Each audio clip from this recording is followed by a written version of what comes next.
જે પણ કાંઈ સુખ સમૃદ્ધિ સંપત્તિ જ્ઞાન ગુણ પદ કે કીર્તિ છે ને એ આપણું નથી. આપણે આ ભગવાન શ્રી હરિનો આશ્રય કર્યો છે ને એટલે ભગવાનની કૃપાનું આ ફળ આપણે ભોગવીએ છીએ. એ ભગવાનનું વરદાન હતું કે અમારો આશ્રિત આ લોકમાં અન્ન ધન વસ્ત્ર કરીને ક્યારેય દુખી ન થાય. એ ભગવાનનું વરદાન છે ને એટલે આપણે સુખી છીએ.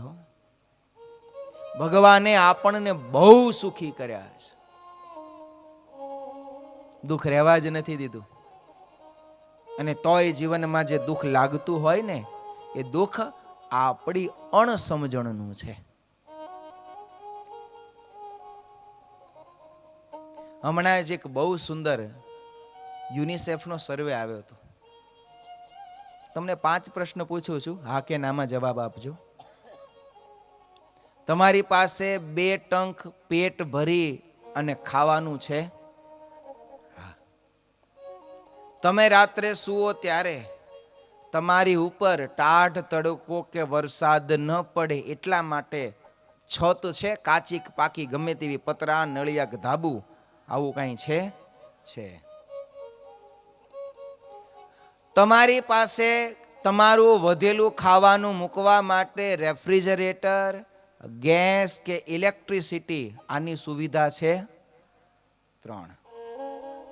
ચોથું, તમે બીજા કોઈ પણ સાથે વાત કરી શકો એટલા માટે તમારી પાસે કોઈ પણ જાતનું એક યંત્ર, પછી ઘરમાં ટેલિફોન હોય, ખીચામાં મોબાઈલ હોય કે ગામમાં એસટીડી પીસીઓનું બૂથ હોય, એવી ટેલિકોમ્યુનિકેશનની સુવિધા તમારી પાસે છે.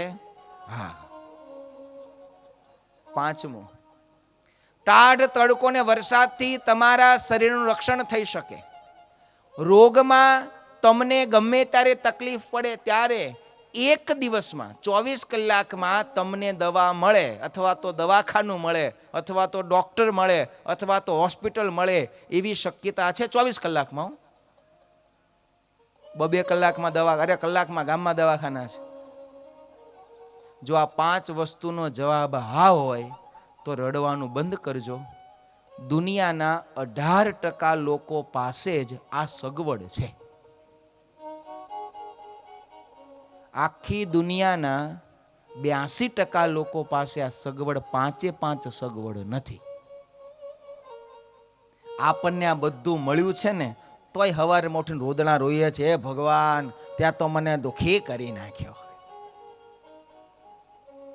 ભગવાને આપણને બહુ સુખી કર્યા છે, બહુ સુખી કર્યા છે. પણ આપણી મુશ્કેલી એ છે કે જે સુખ આપણને મળ્યું છે એની આપણને કિંમત નથી. જે મળ્યું છે એને માણતા આવડતું નથી, અને જે નથી મળ્યું એની માટે રોયા કરીએ છીએ. આપણા જીવનમાં દુઃખ એટલે છે કારણ કે આપણને જે નથી મળ્યું ને એનું આપણે રડીએ છીએ. પણ જે મળ્યું છે એને કોઈ દિવસ આપણે જાણ્યું નથી, માણ્યું જ નથી. જે સુખ, જે સમૃદ્ધિ આપણને મળી છે આ દુનિયામાં નથી મળતું બધાને. એ સુખ અને એ સમૃદ્ધિ આપણને પ્રાપ્ત થઈ છે, પણ આપણને એનો અહોપણું નથી, એનો અંતરમાં આનંદ નથી. કોઈ દિવસ ભગવાન પાસે સવારમાં જઈને આપણે એમ નથી કહી શકતા, કહો પ્રભુ તે મારા ઉપર કેટલી દયા કરી.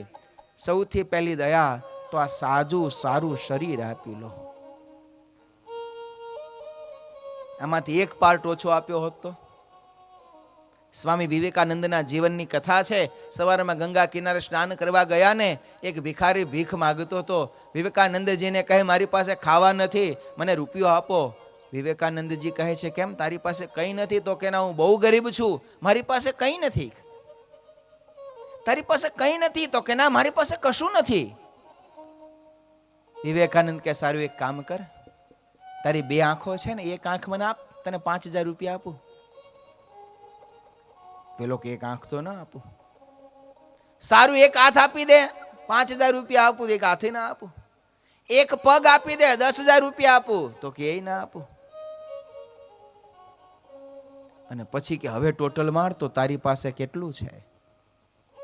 3 વાના મુજને મળ્યા અને હૈયું મસ્તક હાથ. બહુ દઈ દીધું નાથ, જા હવે ચોથું નથી માંગવું. અપાર કૃપા ભગવાને આપણા ઉપર કરી છે, પણ જો એ કૃપાને જાણતા આવડે અને એ કૃપાને માનતા આવડે ને તો આપણે જે મળ્યું છે એને જાણતા નથી અને નથી મળ્યું એનું રડીએ છીએ. સ્વામિનારાયણ સ્વામિનારાયણ સ્વામિનારાયણ સ્વામિનારાયણ સ્વામિનારાયણ સ્વામિનારાયણ સ્વામિનારાયણ સ્વામિનારાયણ સ્વામિનારાયણ સ્વામિનારાયણ સ્વામિનારાયણ સ્વામિનારાયણ. ભગવાને આપણને બહુ સુખ આપ્યું છે. રામાનંદ સ્વામી પાસે સહજાનંદ સ્વામીએ માગ્યું છે, ગુરુદેવ અમારો આશ્રિત આ લોકમાં અન્ન ધન વસ્ત્ર ને આબરૂએ કરીને કોઈ દિવસ દુખી ન થાય. કોઈકે વળી પ્રશ્ન કર્યો કે માનો કે ભગવાન શ્રીહરિનો આશ્રિત થાય, પણ એના પૂર્વ જન્મના કર્મ બહુ કઠિન હોય અને એના ભોગે એને આ જન્મમાં કઠિન દુઃખ ભોગવવાનું લખ્યું હોય, તો જે પ્રારબ્ધના દુઃખ છે, કર્મના ફળ સ્વરૂપના દુઃખ છે, એ તો ભોગવ્યા વિના છૂટકો જ નથી. પૂર્વે જે પણ કાંઈ કર્મ કર્યા છે, ગીતા કહે છે અવશ્યમેવ ભોક્તવ્યમ કૃતમ કર્મ શુભાશુભમ. જીવ માત્રે કરેલા શુભ કે અશુભ કર્મનું ફળ સુખ કે દુઃખના રૂપમાં પોતે કરેલા કર્મનું ફળ દરેકે ભોગવવું પડે છે, ભોગવવું પડે છે અને ભોગવવું જ પડે છે. કોઈ પણ કેમ ન હોય, કર્મ છે ને એનું ફળ ભોગવવું પડશે. દરેકે ભોગવવું પડે છે. ઇતિહાસ જો તપાસીએ ને ત્યારે આ કર્મના સિદ્ધાંતને અચળ રાખવા માટે, આ કર્મનો સિદ્ધાંત જગતને સમજાવવા માટે એ સ્વરૂપાનંદ સ્વામી ગઢપુરમાં મહારાજની સાથે રહેતા હોય. સાંજની સભા ભરાય અને મહારાજ સભામાં સ્વરૂપાનંદ સ્વામીને જુએ નહીં. સંતોને પૂછે કે સ્વામી કેમ નથી આવ્યા?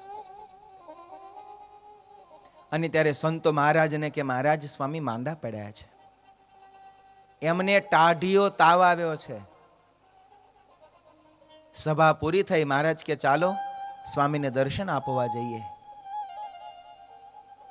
એ ભગવાન શ્રી હરિ સ્વરૂપાનંદ સ્વામીને દર્શન આપવા માટે જ્યાં આવે અને ત્યાં આવીને જોવે ત્યાં તો સ્વામી હાથમાં માળા લઈને એક બાજુ પથારીની બહાર બેસીને માળા ફેરવતા હતા. મહારાજ કે સ્વામી તમે તો માંદા હતા ને? સ્વામી કે મહારાજ શું કરું? આ તાવની પીડા એટલી તો હતી કે સહન નહોતી થતી.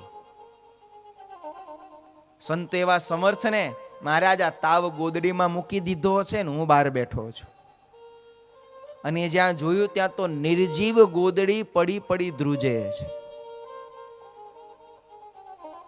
અને ત્યારે ભગવાન શ્રી હરિ કહે છે કે સ્વામી આ તાવની પીડાને શરીરમાં પાછી ગ્રહણ કરો.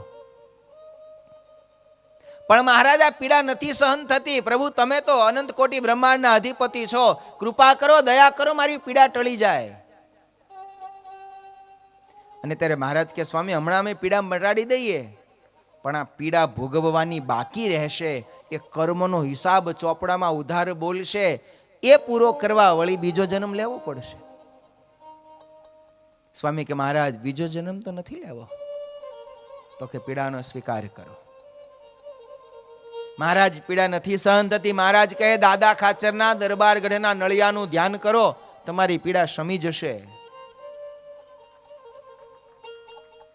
અનંત કોટી બ્રહ્માંડનો અધિપતિ, કારણનો કારણ એ ભગવાન સ્વામિનારાયણ પોતાના દીકરા જેવા સાધુને એમ કહેતો હોય કે કરેલું કર્મ તો ભોગવવું પડશે. ભગવાનના દીકરાઓને ભોગવવું પડે છે.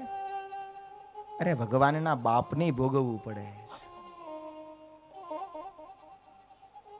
જે દિવસે અયોધ્યામાં મહારાજ દશરથ રામના વિયોગમાં પથારીમાં પડ્યા છે, વૈદો હકીમો દવા આપી આપીને થાક્યા છે, પણ મહારાજ દશરથની પીડા મટી નથી.